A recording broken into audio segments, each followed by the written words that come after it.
911, what's your emergency? 911, what's your emergency? Be advised, Car 4 has control of the pursuit. Proceed with caution.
Hey everybody, how are you doing?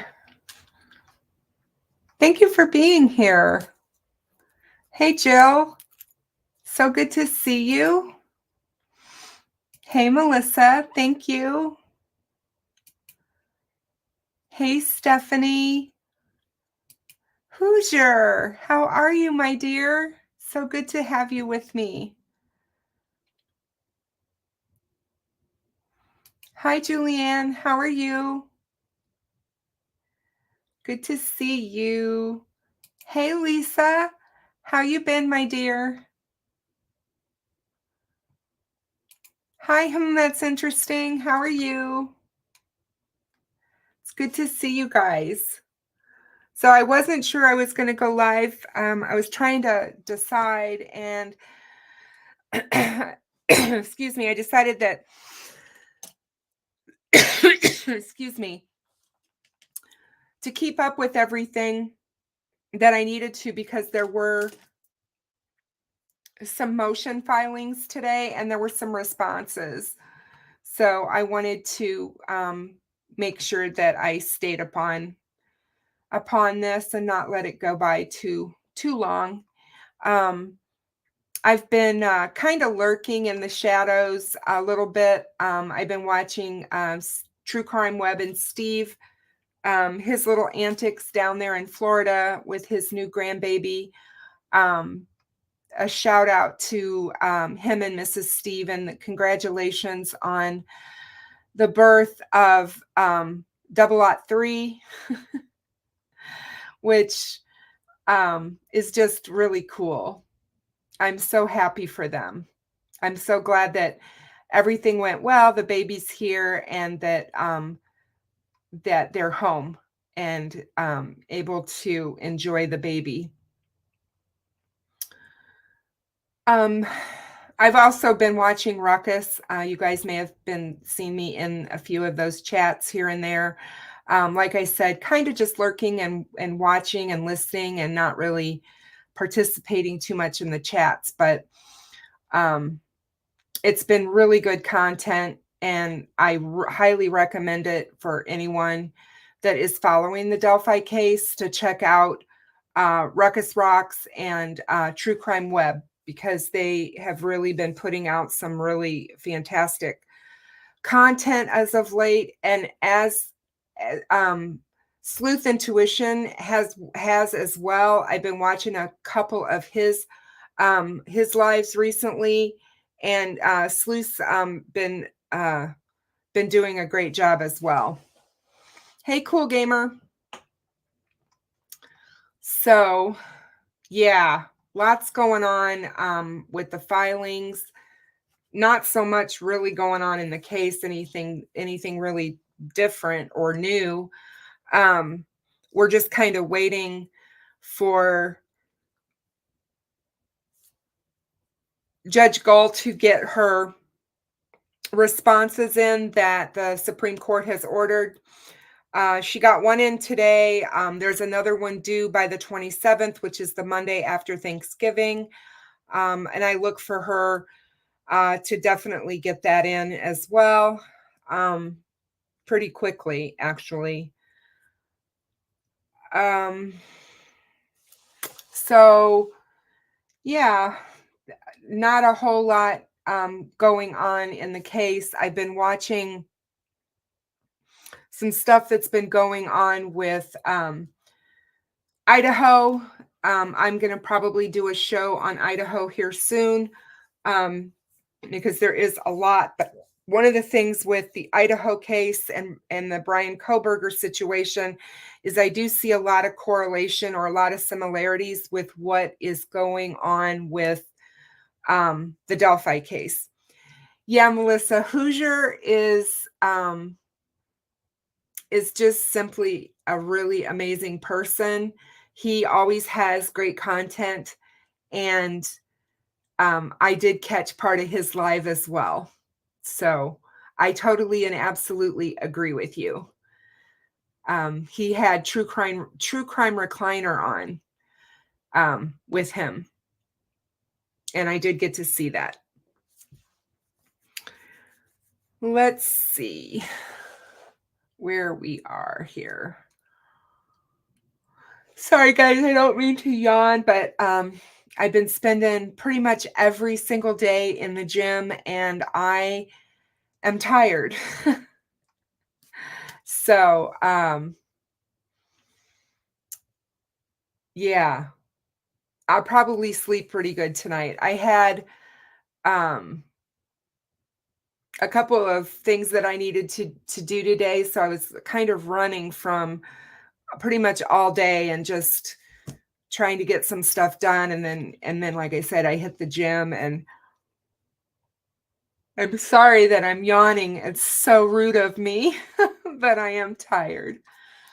Hey, Shadowbox, how are you, my dear? So good to see you and have you with us tonight. Always good to see you. So let me look at a couple of things here, because I want to try to get these in some kind of order as I go through them.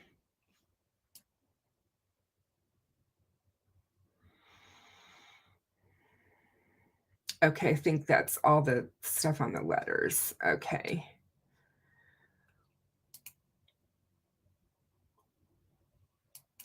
Thank you. That's interesting.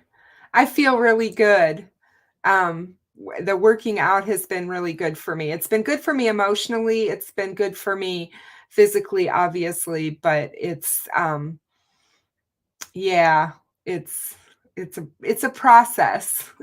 Let's put it that way. Trying to get back in at my age, trying to get back into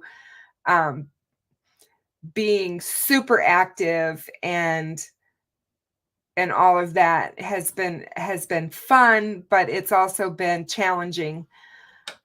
because you find out that your muscles don't work like they used to. Something similar to that, but I'm working through it. I'm getting through it as best I can. I'm trying to nurse this torn meniscus in my knee, and that's been fun. Hey, CJK. Hey, Lynn. How are you guys? Good to see you both. Okay, so that's this one. All right. So there was some, so Deb and from Deb's True Crime Notebook and Frank Meister always keep me in the loop when it comes to filings. I don't have to pretty much go myself looking for stuff. They are always really good about sending me everything. So I got this one from, hang on one second, guys, from Frank Meister. And this looks to be like, I got some of the, well, I got the letters that Baston wrote to the court back in June regarding Richard Allen and his treatment. And I do have that, so we'll go over that as well. I just wanted to just preface before we do that and say that this guy that is saying all this has a history. He's in prison for 40 years for child molestation, which doesn't lead me to believe that this guy's a good person and that he has good intentions here. I don't know. I don't think that that's somebody that I would want to use as a witness to anything. But anyway, he did write the court, and the defense was going to put him on the stand back in June to talk about what happened with Richard Allen. And when they went to get him out of his cell, he refused to come out and he refused to go to court. And Judge Gull said he didn't want to come to court. He didn't have to. So,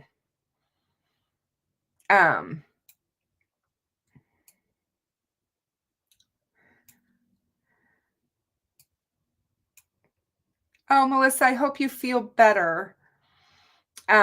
It's there's a lot of really nasty stuff going around, from everything that I've been able to understand. All right, so today at 3:40 p.m. Eastern Standard Time, filed in this case with the Supreme Court of Indiana, the respondent, which is Fran Gull, the Honorable Frances C. Gull, special judge for the case, filed her brief in the opposition to the relator's verified petition for writ of mandamus and prohibition. And so I'm going to go over this because I think it's extremely important that we hear both sides, obviously. Respondent, the Honorable Frances C. Gull, special judge, by counsel and pursuant to Rule 3F of the Indiana Rules of Procedure for Original Actions, files her brief in opposition to Relator Richard Allen's verified petition for writ of mandamus and prohibition. Relator fails to satisfy either the conditions precedent or the mandatory requirements to even seek a writ, nor does the relator's petition warrant relief on the merits. Relator asks the court to order respondent to unseal or to make available on the chronological case summary, or CCS, certain documents in this case. This court should deny the writ. First, by his own admission, relator has not filed a written motion seeking relief from the respondent. Original Actions Rules 2A and 3A4, this failure alone warrants this court to reject the petition. Second, for almost all of documents at issue here, relator has not acted expeditiously.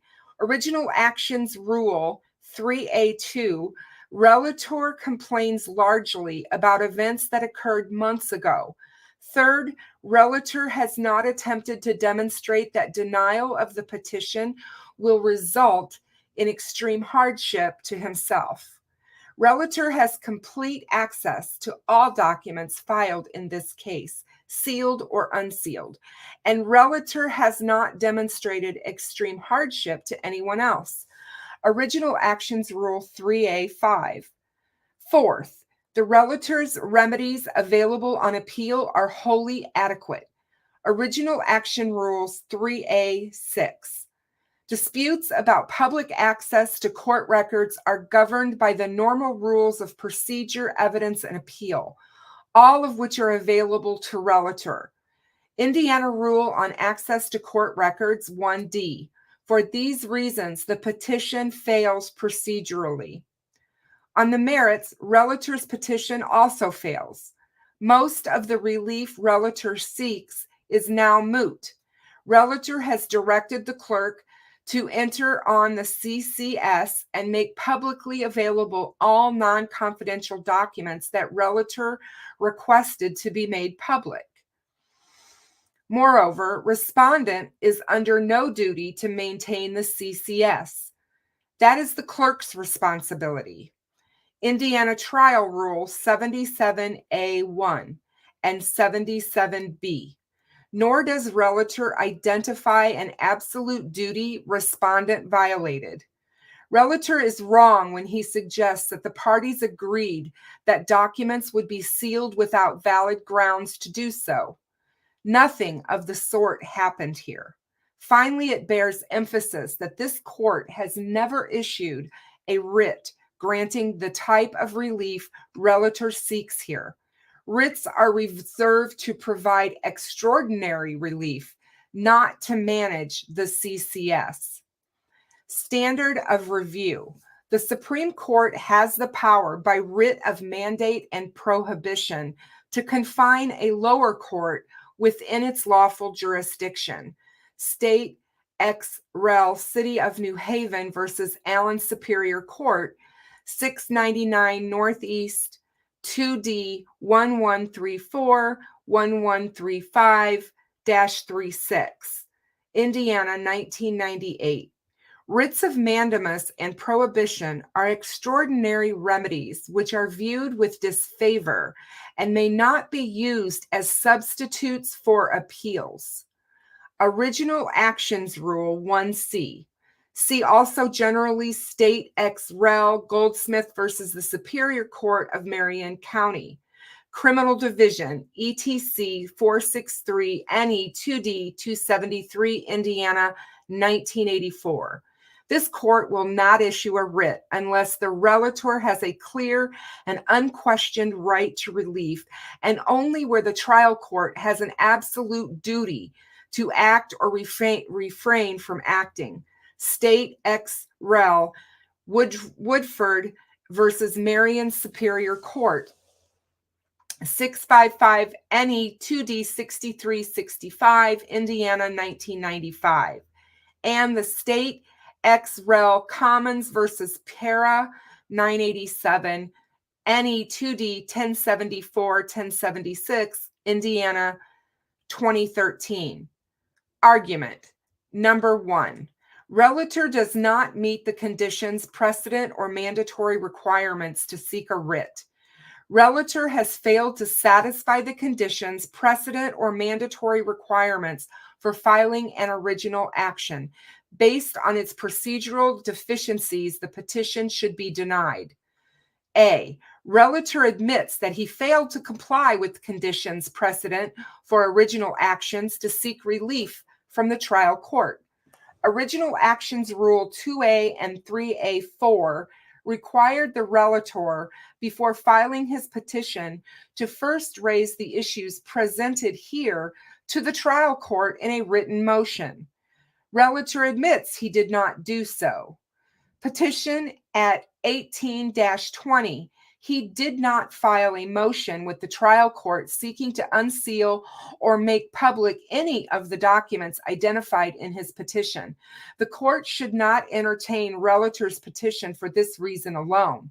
Original Actions Rule 2A. Relator requests that he be excused from this condition precedent due to extraordinary circumstances and a practical impossibility. Petition at 19-20 neither is an exception under Rule 2A, and relator cites no authority to support such an exception in Original Actions. Rather, relator suggests that the Indiana Rules of Appellate Procedure allow for excuse of an analogous condition precedent under extraordinary circumstances. The rules of appellate procedure do not apply to original actions, which are governed exclusively by their own rules. Original Actions Rule 1B. Moreover, relators claim that there is an impossibility of performance of the condition precedent is wrong. Petition at paragraph 20. Relator asserts that the trial court refuses to accept any filings made by attorney Rosie and Baldwin and orders the clerk to remove anything they file. Relator's brief in support of petition for writ of mandamus and prohibition. Verified petition at page 14. But the trial court has not prohibited relator from filing motions with the trial court via his current counsel or himself. Relator has highly competent counsel, including the attorneys who filed the petition.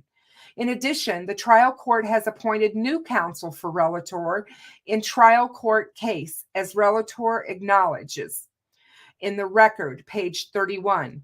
Nothing prohibits any of these lawyers from entering appearances with the trial court, including limited appearances on the issues presented in his petition, for the narrow purpose of first requesting relief from respondent. Relator cannot claim impossibility because he directed his current counsel to file a premature and incomplete original action. Finally, as discussed further in the next section, relator seeks relief arising from the respondent's actions as early as June of 2023, including a trial court order dated June 28, 2023.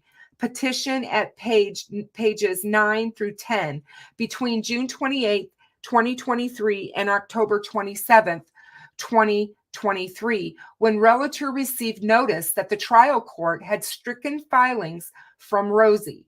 Relator had ample opportunity to file written motions with the trial court challenging the court's decisions, but relator never did.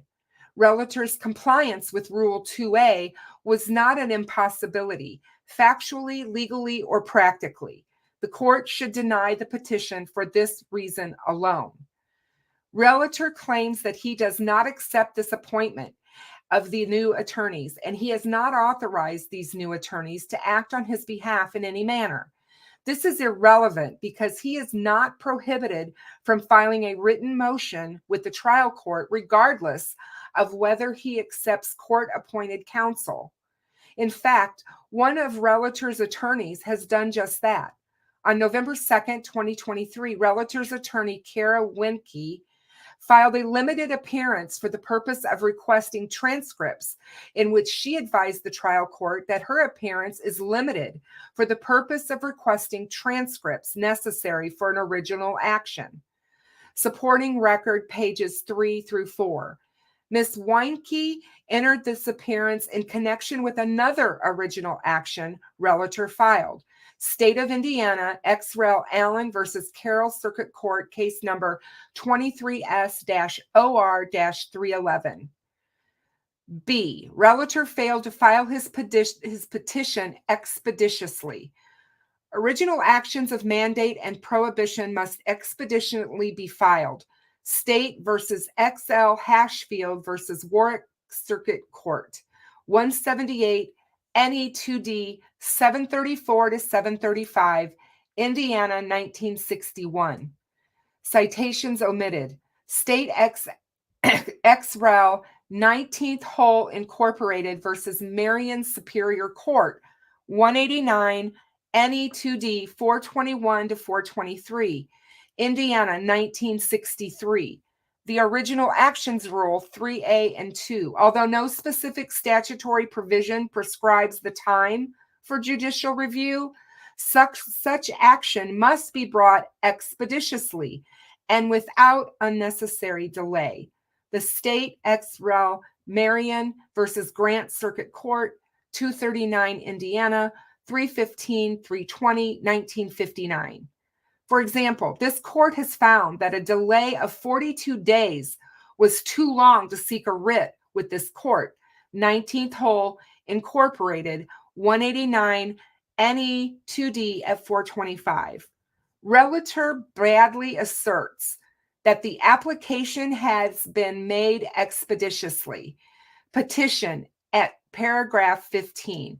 But relator seeks relief from actions that occurred on the following dates: June 20th, 23, filing by Carroll County Sheriff; June 28th, 2023, trial court order; July 5th, 2023, letter from a DOC inmate; September 18th, 2023, Alan Frank's memorandum; and October 25th and 26th of 2023, Alan's verified notice of continuing representation, motion to disqualify, precipice for transcript, and motion for continuance. Petition at pages 9 through 10. Relator filed his petition on October 30th of 2023. That was 42 days after the relator filed the September 18th memorandum, the exact same delay that the Supreme Court found to be excessive in 19th Hole, 189 NE 2D at 423. The delays from the July 5th letter was 117 days. The June 28th order delay was 124 days, and the June 20th filing was 132 days. These are even longer. Relator had offered no justification for these delays in filing an original action. Relator's petition is expeditious only to the extent that it seeks to reinstate the October 25, 26, 2023 filings. However, relator's request for this minor relief cannot save his otherwise untimely petition.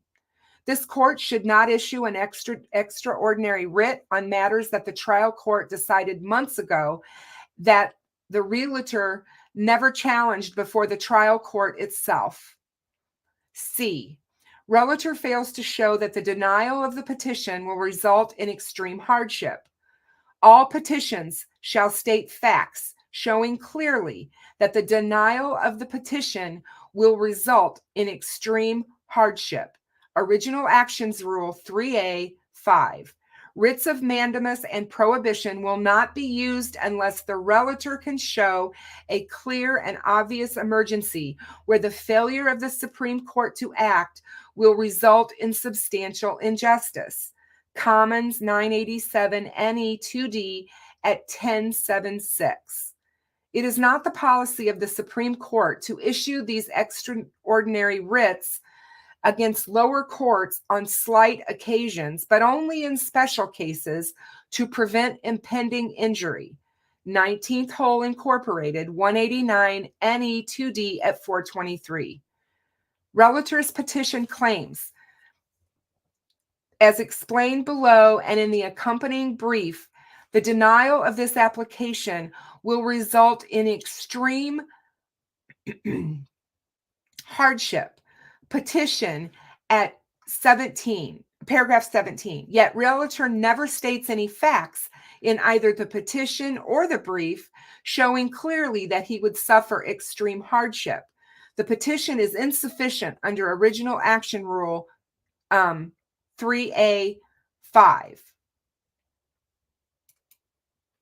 Instead, relator argues that restricting access to the court records at issue generally harms the public, but stops well short of arguing that it causes the public extreme hardship. More importantly, relator never alleges that he would suffer extreme hardship if the documents at issue remain publicly inaccessible. Nor can he, as a party, relator has complete access to any court documents, regardless of whether they are public or confidential. That documents are under seal does not hinder in any way the relator's defense of the criminal charges against him. Although relator raises arguments about his Sixth Amendment right to counsel, these claims of harm have nothing to do with the relief he seeks in the petition. D. Relator fails to show that the remedies available by appeal will be wholly inadequate. All petitions shall state facts showing clearly that the remedy by appeal will be wholly inadequate. Original Action Rule 3A.6. If a court decides erroneously the remedy is through an appeal, 19th Hole Incorporated 189 NE2D at 424. Respondent will respond to these issues in the separate original action pending under case number 23S-OR-00311. Far too frequently, writs of prohibition and mandate are sought to be used as a shortcut to an appeal on the merits, which cannot be done. State versus Durham versus Marion Circuit Court, 162 NE 2D 505-508, Indiana, 1959. Relator's petition asserts that his remedy available by appeal will be inadequate, but relator again fails to demonstrate why appellate remedies would be inadequate, wholly or otherwise. The Indiana Access to Court Records rules specifically contemplate parties must use the ordinary appeals process to resolve disputes arising under this rule. Access to Court Records Rule 1D. For that reason, this court and the Indiana Court of Appeals regularly entertains appeals regarding access to court records. See generally, for example, Traveler's Case and Sir-Co versus U.S. Filter Corporation, 895 NE 2D 114, Indiana, 2008. Addressing on appeal from a judgment of the Marion Superior Court whether trial court properly complied with Administrative Rule 9 when it ordered certain court records excluded from public access. Bailey versus Indiana Newspapers Incorporated, 895 NE 2D 321, 329-31. Indiana Court of Appeals, 2008. Citations omitted. Indeed, Indiana's appellate courts regularly decide the type of issues regarding access to court records that the petition raises.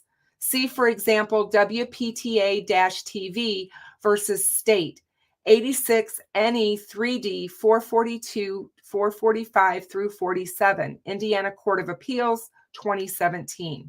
Addressing application of Administrative Rule 9, predecessor to the Access to Court Records rules, to trial courts orders limiting the use of court record and barring its broadcast or dissemination in appeal by intervener media entity. In rename change of AL 81 NE 3D 283, 289-91, Indiana Court of Appeals, 2017, addressing application of Administrative Rule 9, an interlocutory appeal of trial court's denial to seal case record.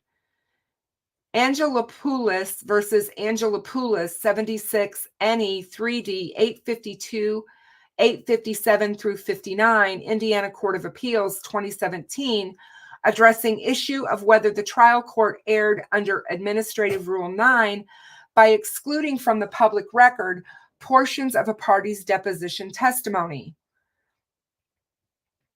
Indiana rules of appellate procedure reinforce that the relator may request the relief he seeks from the trial court, and if the trial court disagrees, seek a remedy through the normal appellate process. See Indiana R. Appellate, page 32 specifically. If any disagreement arises to whether the clerk's record or transcript accurately discloses what occurred in the trial court or the administrative agency, any part may move the trial court or the administrative agency to resolve the disagreement. The trial court retains jurisdiction to correct or modify the clerk's record or transcript at any time before the appealed reply brief is due to be filed. After that time, the movant must request leave of the court on appeal to correct or modify the clerk's record or transcript. The trial court or administrative agency shall issue an order which shall become part of the clerk's record that either confirms that the clerk's record or transcript reflects what actually occurred or corrects the clerk's record or transcript, including the chronological case summary, if necessary, to reflect what actually occurred. If relator believes that CCS is inaccurate or incomplete, or that the documents should not be sealed, Rule 32 of the Indiana Rules of Appellate Procedure provides still another avenue for addressing any such concerns. Due to the petition's multiple procedural defects, the court should decline to issue a writ and need not consider the petition's merits. Number 2, the petition fails on the merits. Even if relator had satisfied the conditions precedent and mandatory procedural requirements for an original action, which he has not, the petition fails on the merits. At the outset, most of the relief relator seeks is now moot. Respondent has issued an order directing the clerk to make available to the public on the CCS all non-confidential documents. Relator requests be made public. In any event, respondent has no absolute duty to maintain the CCS. That is the clerk's responsibility, not respondent's. Nor does respondent have an absolute duty to reinstate documents filed by attorneys after they no longer represented relator. Respondent also has no absolute duty to provide the public with remote access to records, much less the particular form of remote access the relator requests. This court should deny the petition. A, most of the relief relator seeks is moot. On November 14, 2023, the trial court issued an order that resolves most of the public access issues raised in the petition. Supplemental record, pages 5 through 6, or supporting record.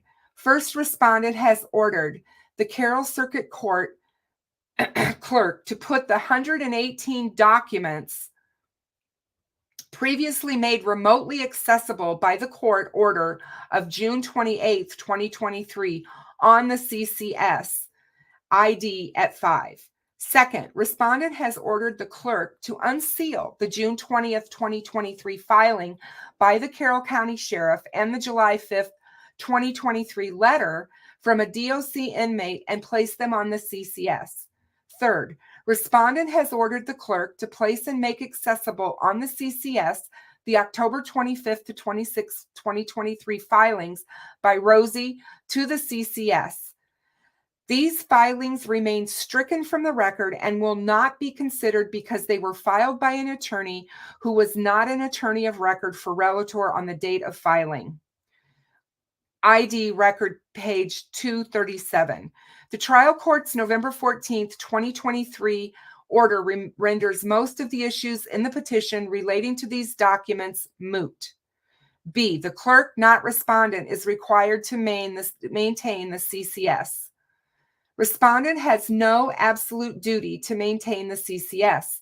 The clerk of the Carroll Circuit Court, not respondent, is responsible for maintaining the CCS. The clerk of the circuit court shall also maintain the following records as specified under this rule: the chronological case summary, or CCS, the case file, Indiana Trial R77B. The clerk of the circuit court shall maintain a sequential record of the judicial events in such proceeding.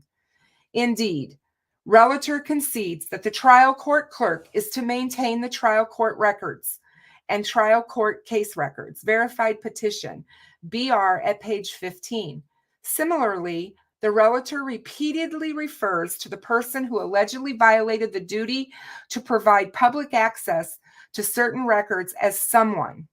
See petition at paragraph 2. Someone within the court system, sua sponte, changed all of Allen's filings to confidential. 11. Someone within the court has since excluded the Faxx memorandum from the CCS altogether.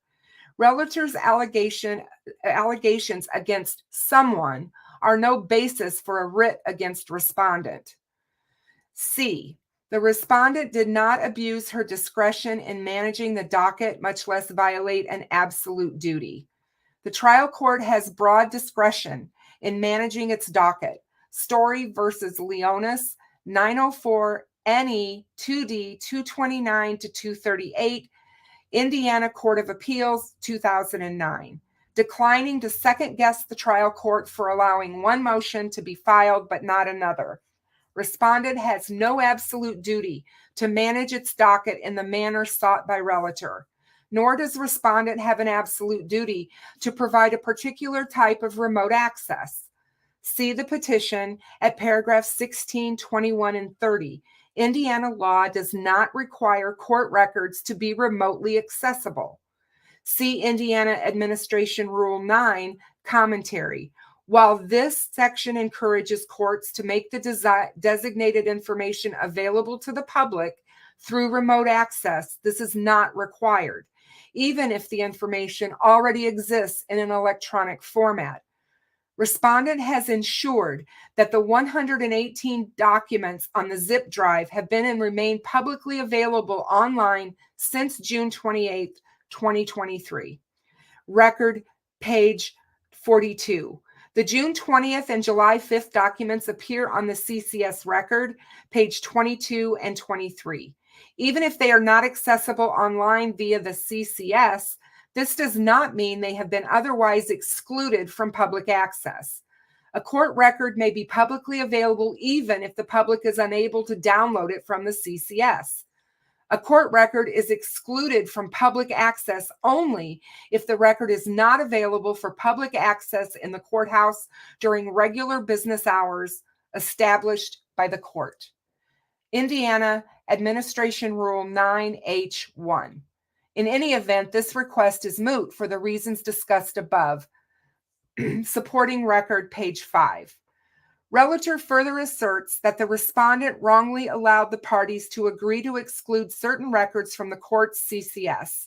See petition at paragraph 436. Nothing like that happened. In the trial court's June 28, 2023 order, the respondent explained that the court had an undisputed legal basis for sealing certain records, including the unredacted affidavit for probable cause, listing names of juvenile witnesses, the transport orders, security purposes, and defense ex parte motions and related orders pursuant to long-established case law. Record, page 42. The parties did not agree among themselves to exclude these records without valid legal grounds, nor did the respondent rely on a trial rule 26C protective order to justify exclusion. Respondent harmlessly noted that the parties agreed with the court's stated legal basis for sealing these records. Relator also seeks to unseal or restore public access to the Faxx memorandum. The Faxx memorandum contains the full first and last names of the deceased minor children who are the crime victims in this case. See example record page 57, 70, and 106. Names of minor children are required to be redacted from court filings in federal courts. Federal R, Civil P 5.2a. Indiana, in turn, excludes case records declared confidential or excluded from public access pursuant to federal law. Indiana access to court records R5B1. Therefore, the Faxx memorandum is marked as confidential because counsel failed to supply a redacted version at the time of the filing. Supplemental record, page 5. Respondent has ordered Relator's new defense counsel to review the pleadings and either adopt them or make their own. If counsel adopts them, they are ordered to file a redacted version. Finally, Relator has not cited a single case where the Indiana Supreme Court has issued a writ of mandamus or prohibition to grant the type of relief Relator seeks here. This court has never mandated that a trial court reinstate documents filed by attorneys who no longer represent a party, make documents available to the public on the CCS when the trial court had already made these documents publicly available, or comply with certain access to court record rules or statutes. Relator's petition does not seek the extraordinary relief reserved for an original action. Should this court grant a writ to relator, the court will become inundated with petitions alleging that trial courts across the state committed a technical violation of the access to court records rule. Disputes of the type relator raises are best resolved by the ordinary appellate process. See Indiana's Access to Court Records, Rule 1, Section D. The court should decline to grant the relief requested. In conclusion, respondent, the Honorable Francis C. Gull, respectfully requests that this court deny the relator's verified petition for writs of mandamus and prohibition. So there we have it. That's Fran Gull's full and absolute response to the writ of mandamus. And she cited a ton of case law to back up what she was saying. And there was a lot there, you guys. I mean, hey, Brian, thank you so much for your membership. I certainly appreciate you. Thank you. Thank you. So glad to have you. But yeah, you know, it's like we knew there was going to be a response. And the way she laid it down, you know, she just bullet pointed it. She took each one of their points in their petition and basically bullet pointed it, explained why under Indiana's case law it should not be granted. And that's kind of what you have to do. But I thought it was a very well written response. So the other things that were dropped today are the letters. She made public the letter from the inmate at Westville Correctional that he actually was housed in the cell directly above Richard Allen. And as I stated prior in the beginning of the live stream, this particular inmate is known very well by law enforcement because he complains about everything. And I don't know, you know, we have to obviously take that as face, you know, take it as face value. But this is what his letter to the court stated, that we didn't get to, that he would not come to court and testify to. But this is the letter that he wrote. I, Robert P. Baston, 209210, an inmate at Westville's restrictive housing unit, was subpoenaed to appear in the above cause number on Thursday, June 15th, 2023 at 7:30 a.m. in the Carroll Circuit Court, 101 West Main Street, number 206, Delphi, Indiana, 46923. Due to corruption and retaliation by Westville's restrictive housing unit staff and officers, I had to refuse to appear in the above-mentioned court hearing due to my safety and fear for my life. I was housed in a cell A3206 just above Richard M. Allen's cell A1107 due to being a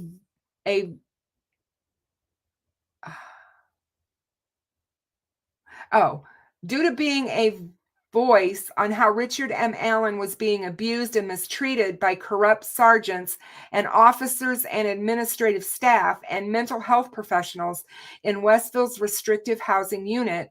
I was retaliated against and moved by orders of Warden John Gallipew, Captain Gary Lewis, and restrictive housing unit manager Mrs. Tracy Cornett.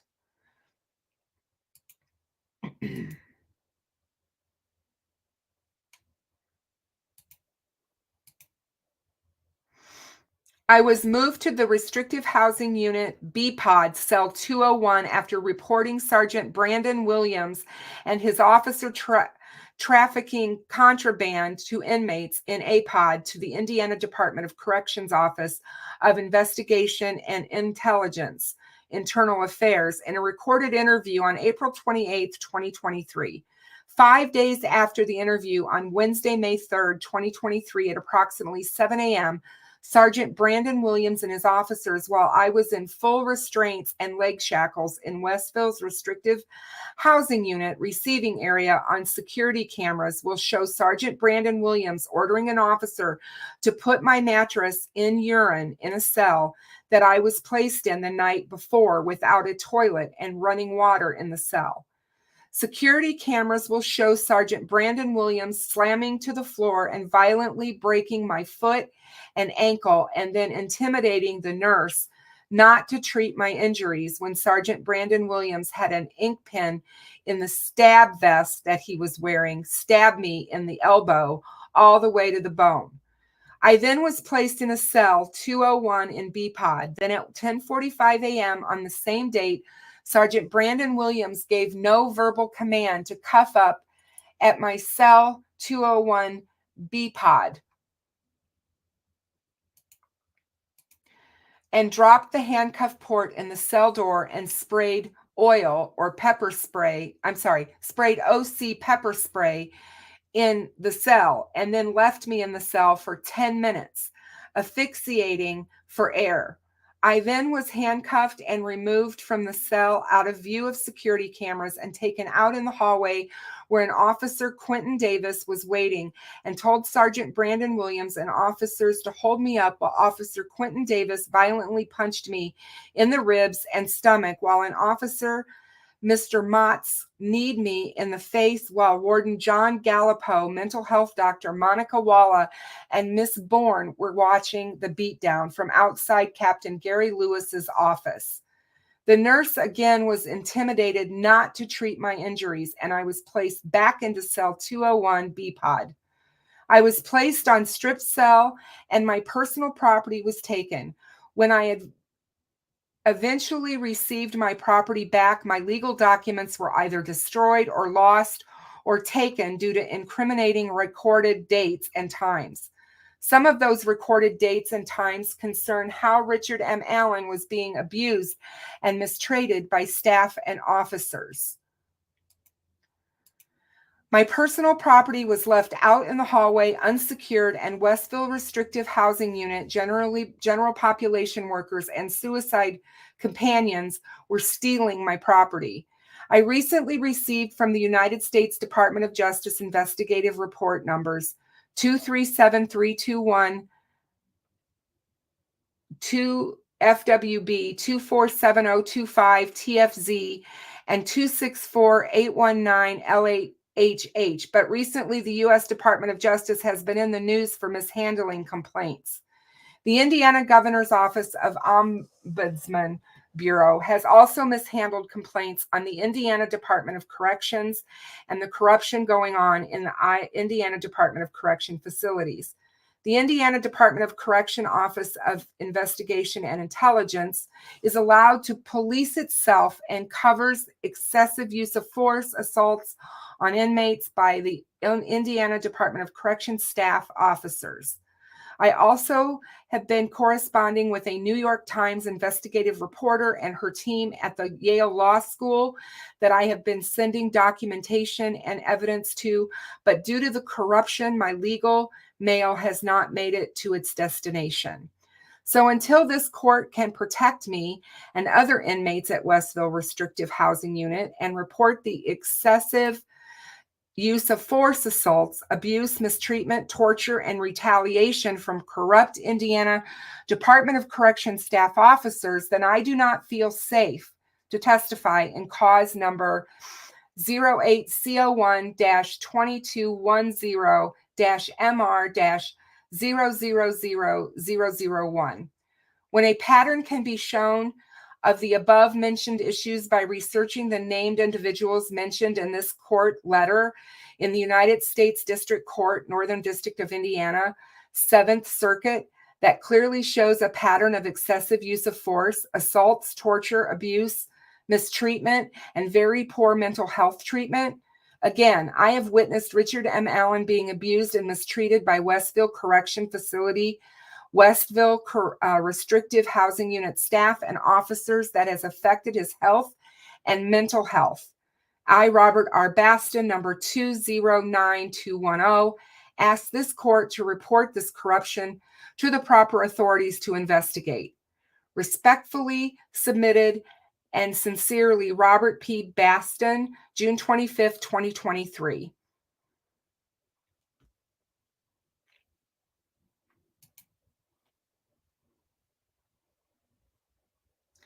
So, he was, yes, Lisa, he is in jail for 40 years for child molestation.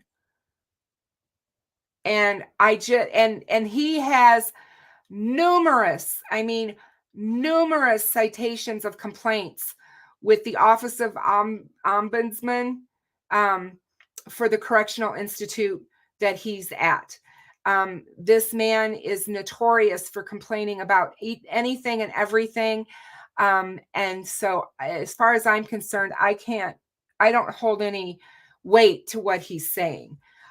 If what happened to him is true and they were beating him and abusing him or whatever, obviously that should be investigated, and that should be something that they could most relatively be able to do. But yeah, I mean, this guy is the scum. He's just scum. And I don't know if he's just trying to insert himself into Richard Allen's case. But I did think it was quite interesting that he wrote this lengthy letter to the court instead of coming to court and actually, speaking up in public about what he saw. I found that interesting. But again, that's, moot now that that part's over, I guess. I still say, if they feel Richard Allen is not being treated fairly at Westville and they still continue to complain about that, and he complains about that, they need to move him. Sorry, my lips are super dry. So I do feel that way. I feel that they need to move him.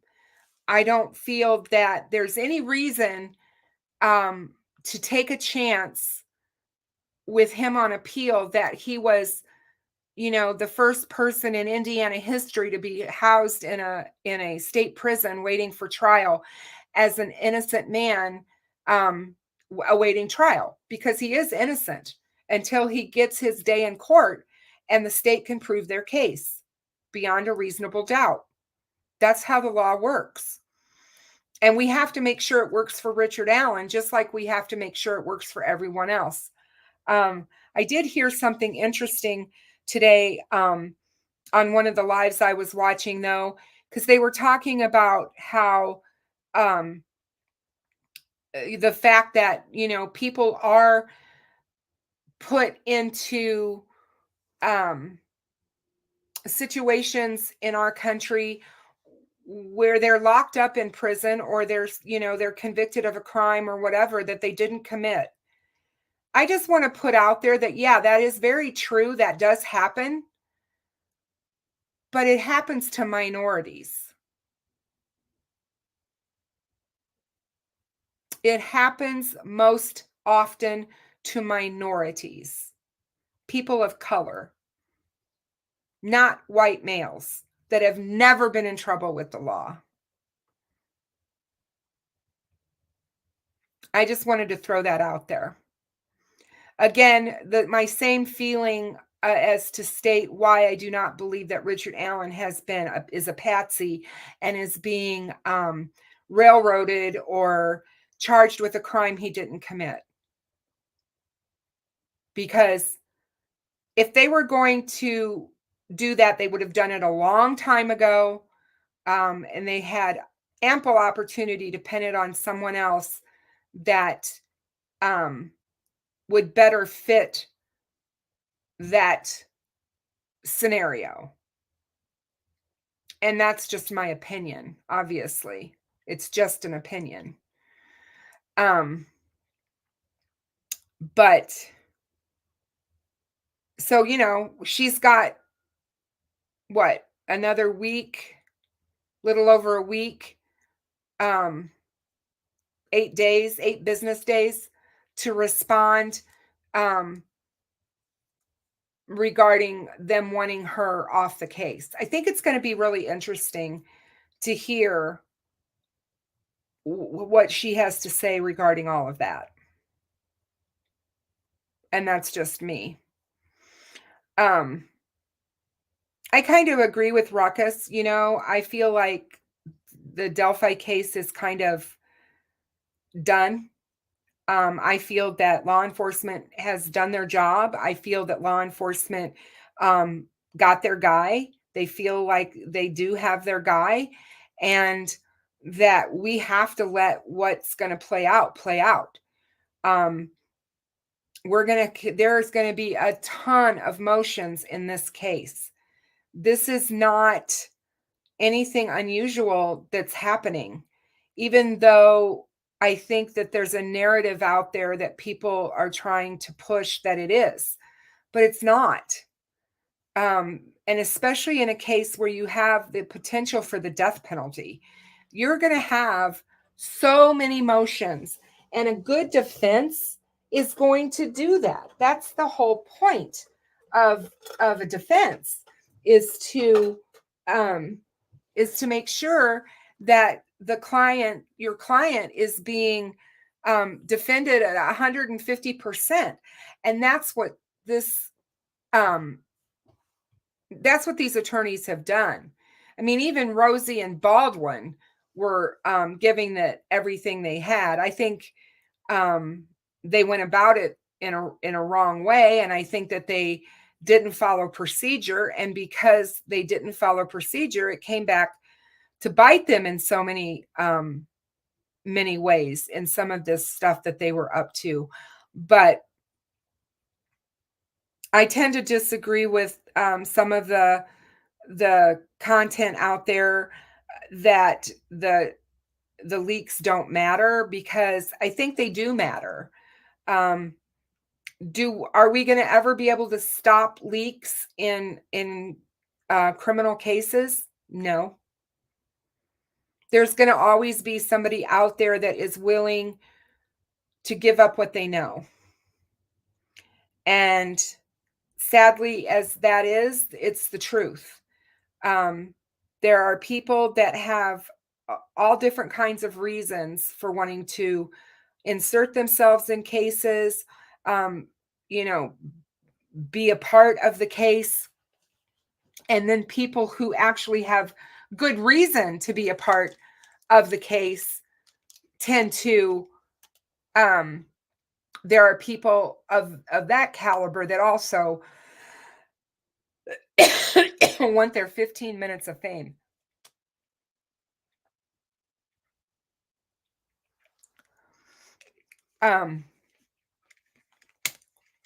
We're just going to have to wait and see what happens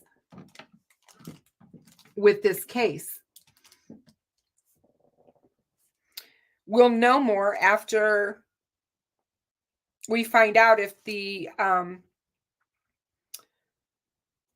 Supreme Court is going to weigh in or not.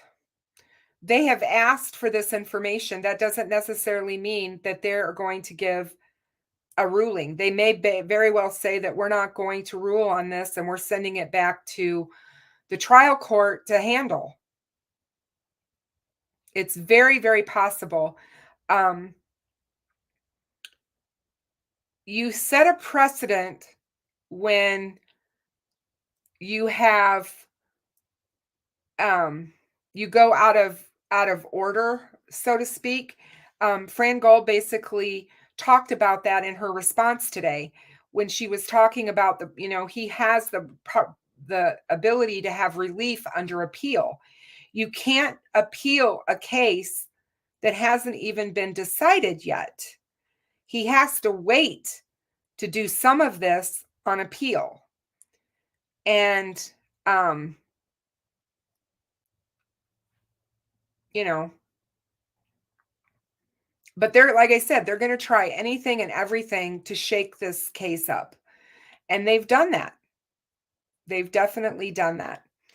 But I see the same thing kind of happening in Idaho with Brian Koberger.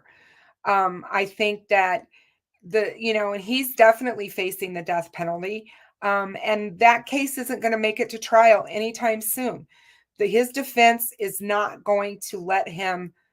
They want to get as far away from the actual murders of those 4 college students as they possibly can. They want that farthest raw emotion from the public anyway, and the public's mind as they can get it. So if that means delay, that's what they're going to do.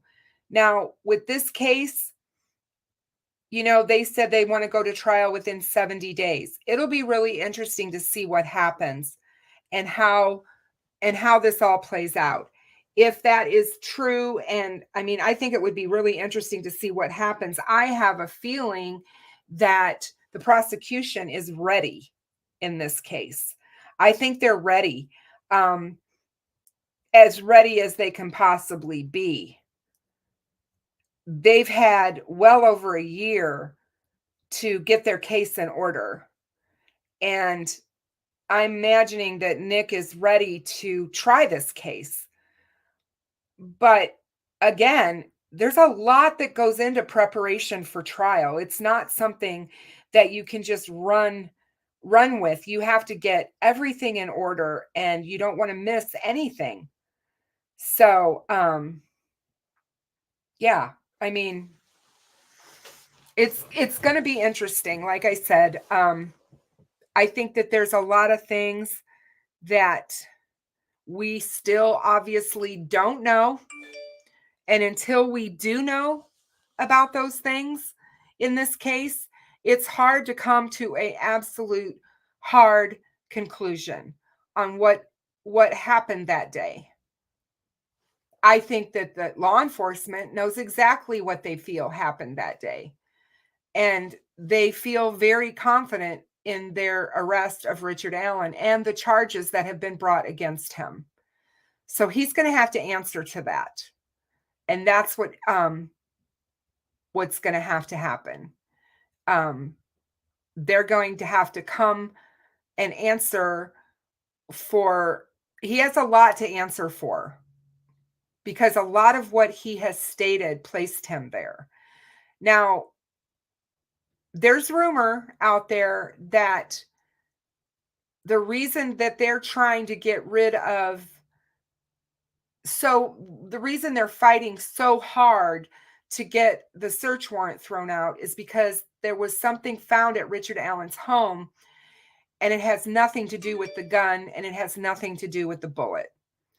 So, if that is true, if those rumors prove to be true, that would explain why they are doing what they're doing to try and get the search warrant thrown out and anything found from that search warrant, because again, that would be fruit of the poisonous tree, and they could get all of that stuff thrown out. Sorry, my phone's blowing up. I think that we're just going to have to wait and see, because there's no way to know for sure. And we've all talked about that. Here on my channel, anyway. We don't know everything, and we don't have the ability to know everything. Law enforcement keeps so much close to the vest in the state of Indiana. It's how they handle their cases. And it's just what they're notoriously known for. Does that make it right? There's arguments that can be made on both sides for, letting things go or releasing more information or whatever. But we are at the stage now where an arrest has been made and a case is being built. And they need to hey, Mark, So good to see you. I hope you're doing well. So good to see you. Thank you so much for being here. So they're building this case. We're way beyond, them searching for suspects. Now, I know that everybody latched on to every word that was said at that press conference when they announced Richard Allen's arrest. And the fact that Nick McClelland said that, they were going to pursue the possibility of other actors being involved, and everybody took that as a admission from the prosecution and law enforcement that they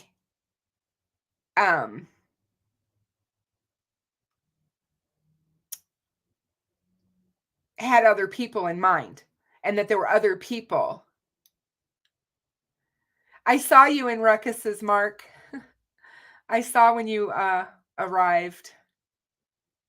But yeah, I'm glad you got to catch a live too. Are you going to Flora this weekend, Mark? Are you going to the Flora walk?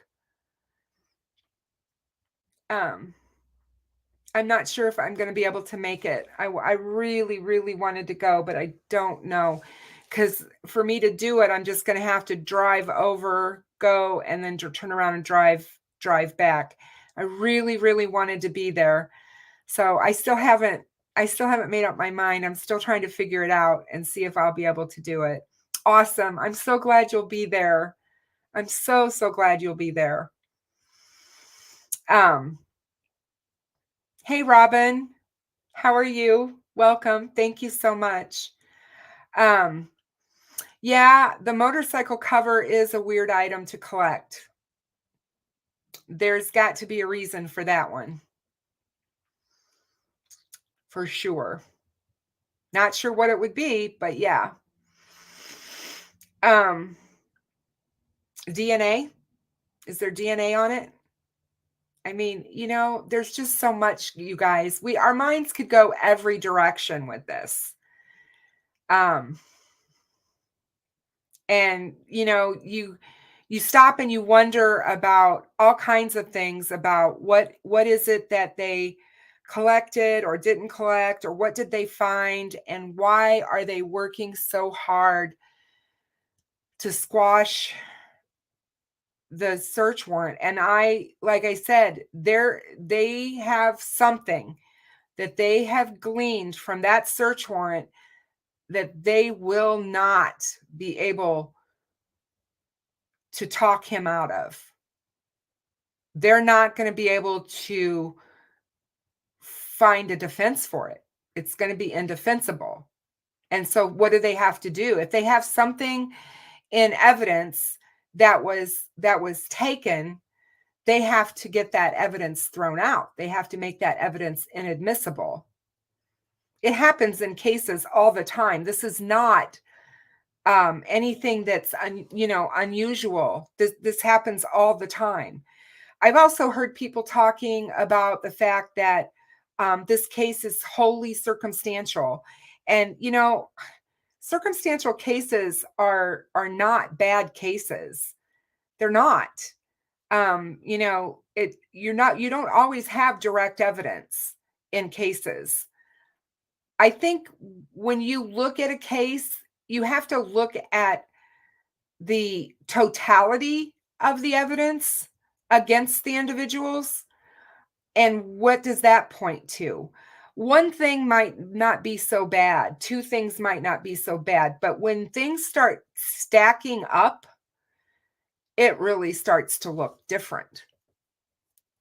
And I think that that's where we are with this case, in my opinion. So, and until I see something that changes that's evidentiary from law enforcement, just somebody telling me isn't going to be enough. I'm the type of person that I've got to see it. I've got to see the evidence.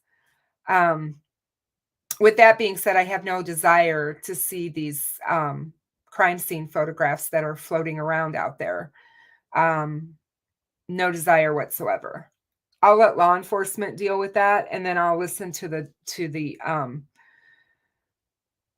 witnesses that just, that talk about it and then talk about the crime scene and so forth. But I don't need to see the brutality of the photos. I just don't.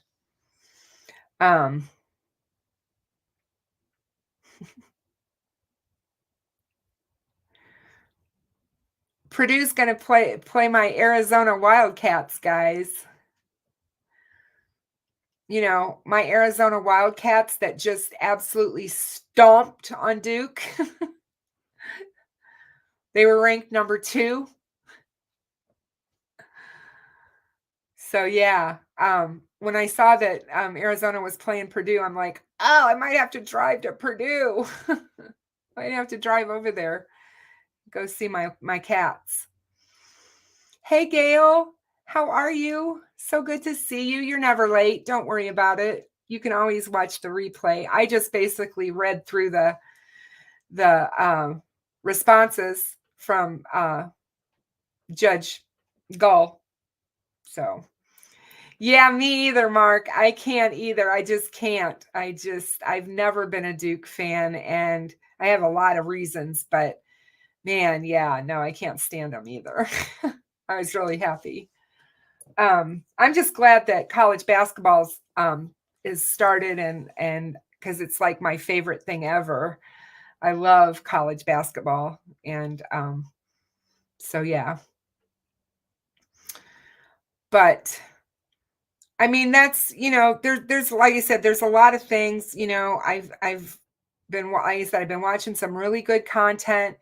Sleuth had some really good stuff regarding the sketches, and it's just,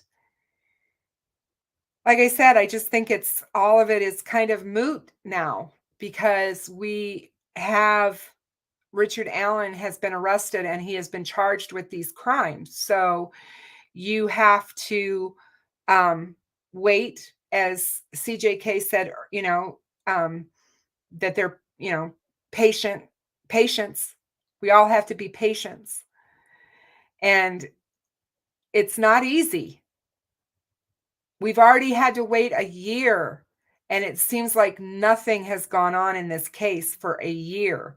It's like we are no further along in this case because of all the stuff that's been going on. But we just need to prepare ourselves, because it could get worse, and it could be longer. It could end up being longer. And as always, my heart goes out to Becky and Mike and, Anna and the families of Abby and Libby, because if this is hard for us to wait and be patient and want this to get moving, you can only imagine how they feel about it, because I certainly don't know how. I don't know what that feels like. So I just can't even say enough about that. It's just so hard. But yeah, I just wanted to hop on tonight and kind of go over the response. I'm anxious for her to respond to everything, so that we can see what's gonna happen with the Supreme Court. Hopefully we'll know something before the end of the year from them. Hopefully they will say one way or another. Are they going to rule, or are they going to send it back to the trial court and let the trial court handle it? It's procedural stuff. And, from everything that I understand, they're able to run their courts the way they see fit. I mean, that's what judges do. And as long as they're following the letter of the law, that's what matters. And if, and I've said before, and I'll say it again, I mean, if this is going to cause complete uproar in this case every time we turn around, even if you allow a new judge to be installed for this case, you can't have the defense every time they're turning around asking for the judge to be thrown off the case. If that was allowed and allowable in our court system in this country, nothing would ever get solved and nothing would ever get adjudicated. So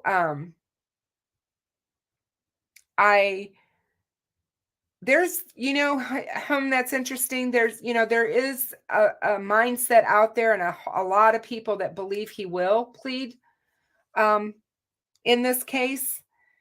And part of me is okay, I think, with that. But then there's part of me that's like, well, wait a minute. If he pleads, are we going to not know what actually happened that day? Now, Ruckus said tonight that no, he would be, the part of the plea bargain would be that he would have to tell what happened. And as we all remember, and I remember it vividly, BTK loved that because he loved the spotlight and having everybody looking at him and see me and see what I did. And a lot of these guys want to they want to take credit for what they've done. So he stood up in court and talked about each and every single murder he committed in graphic detail without emotion. It was chilling to watch. So there is that.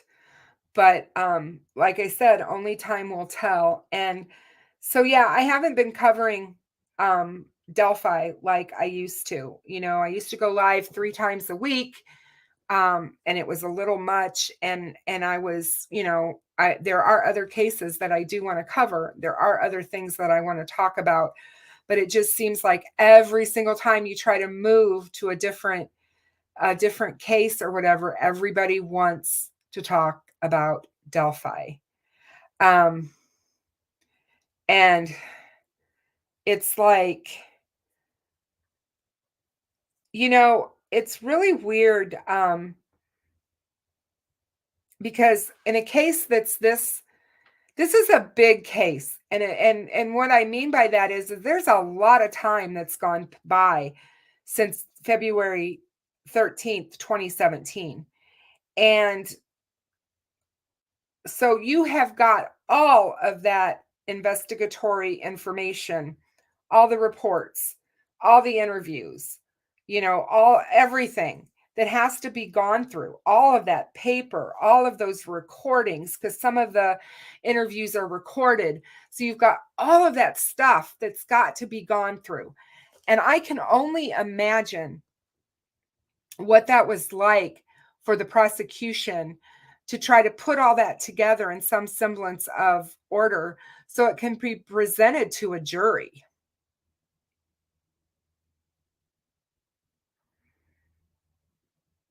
And yeah, I expect the motions in limine to happen as well. I think they're going to ask to bar a lot of things. There's going to be a lot of motions in this case. And again, if it's not public record and if it's not something that we hear, you're right, we may never know. And I want to know. I know everybody else does. I'm going to say it. I want to know what happened to Abby and Libby. I know in my heart that we may never know what a motive is because a motive is not part of this case. A motive is not something that the prosecution has to show. We may never know why this happened and why this crime happened. But it did happen, and that's what the prosecution has to do. They have to lay out their case and what they think happened on that day. And I think they have a lot of evidence. I think they have a lot of evidence that we don't know about. And I'll be anxious to find out what that is. And once the case is over, once it happens, whether, he's acquitted or whether or not he pleads or whatever happens, found guilty, whatever, there will be a point at some point where law enforcement will talk. Now, will they talk before, if he's found guilty? They might. But again, you got to remember that, he has the grounds for appeal. So they have to be very careful about what they say. And yes, Gail, you're absolutely right.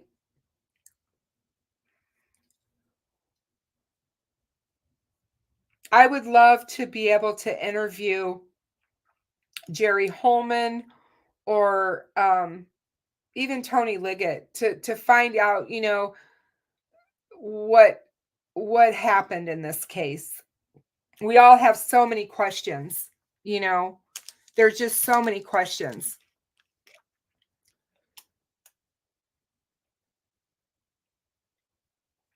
And I would like to know why they did certain things and why certain things happened the way they did. When did Richard Allen get on their radar? I heard recently this past week, people are saying that he was on their short list for a while.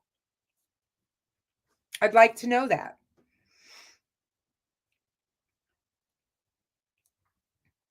And so, well, like I said, we'll just have to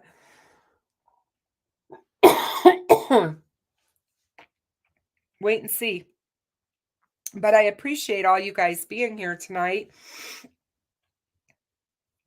I really do.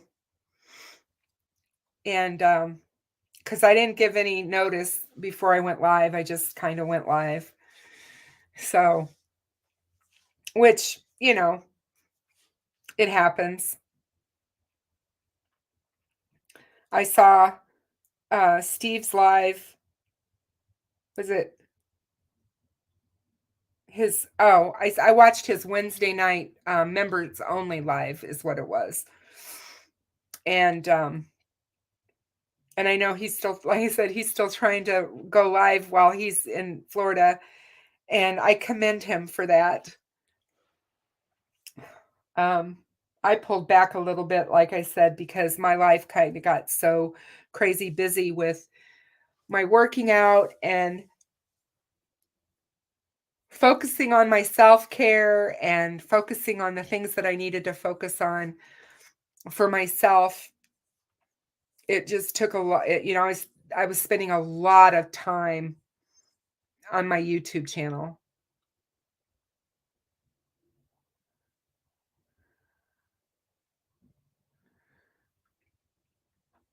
It'll be really interesting to find that out, because there's rumors out there regarding that as well. That's interesting, on whether or not someone turned him in. There are people who believe that his daughter and son-in-law turned him in. And we don't know. We honestly don't know what got them back to looking at him. And I think that will be very, very interesting to find out.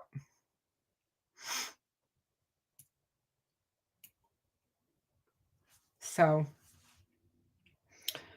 but yeah, that was pretty much all I had. I just wanted to go over those documents with you guys and basically just have a conversation about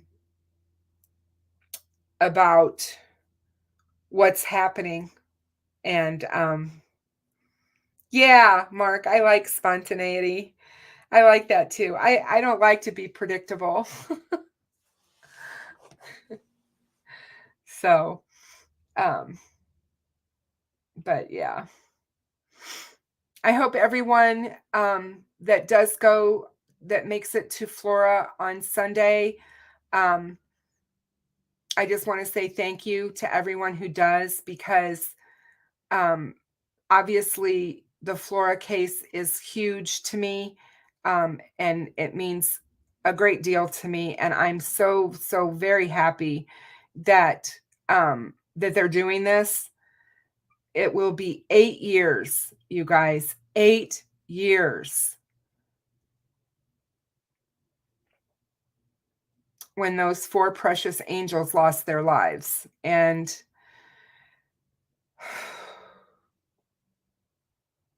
I really wish we were closer to an answer in that case.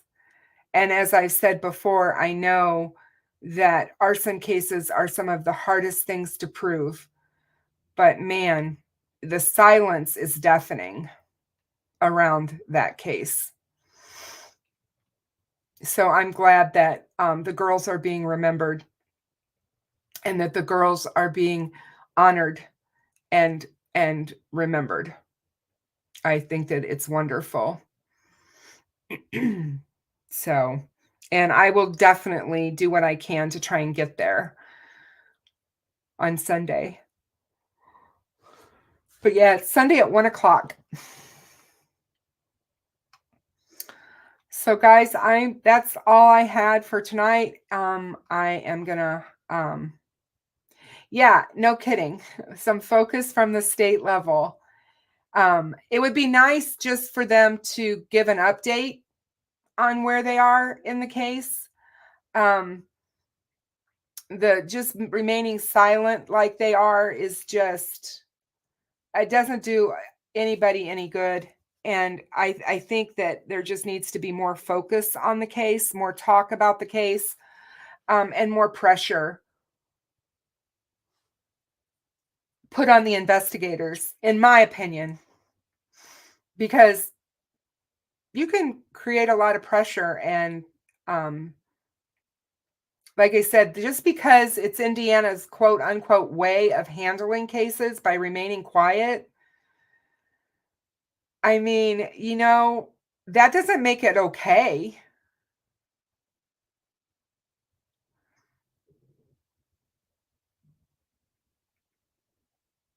Yeah, Gail, I know. I've heard both. I've heard both.